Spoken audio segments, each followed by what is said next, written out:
right, Travis, talk to me about this bill. This is essentially criminalizing religious beliefs. And I don't mean to speak in hyperbole here, but if this bill were to pass, would this prohibit the sale of the Bible that teaches these things about sexual morality? Well, literally, according to how this law is written, yes, it would.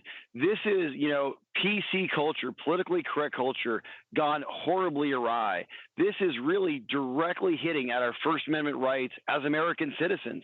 Now the Democrat legislators in this building right behind me, the California State Legislature, they want to tell you how to think, what sort of books that you can read, write, and purchase.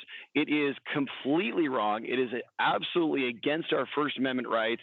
And I, for one, will be a vocal opponent against this if it ever hits the assembly floor. Right. I mean, some of the phrasing here, I read it in the introduction. I want to read it again. They say this includes efforts to change behaviors. I mean, that is the role of parents, to guide their children's behaviors. If they are not allowed to guide their children's behaviors with their religious beliefs, then what rights do parents even have in the state of California?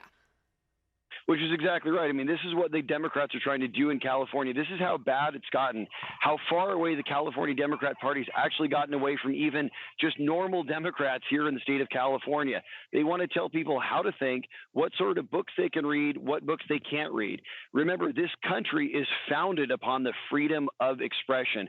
And now the California Democrats want to take even that away. Right. And tell me, I mean, you're in the assembly, you work with these people. I know you respect your colleagues, but who is behind this? This is the whole liberal agenda. I mean, this is what they've been trying to do now for decades, literally in California.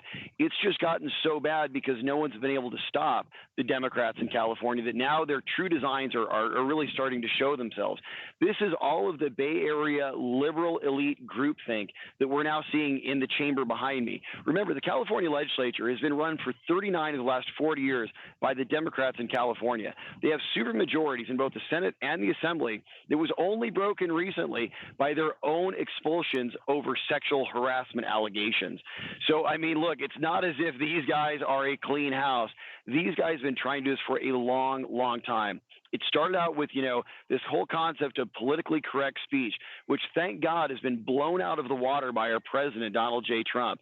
Now they want to tell you not only, what is it polite to say, but here's what you actually can say, what you can't say. Here's the sorts of books you can read and can't read. And by the way, as this bill is written, it would be banning the Bible in California. Right, and there is some irony, by the way. I want to go back to that point you made. There is some irony that the same party who lost their majority because of sexual immorality wants to ban books that are guidelines on sexual morality.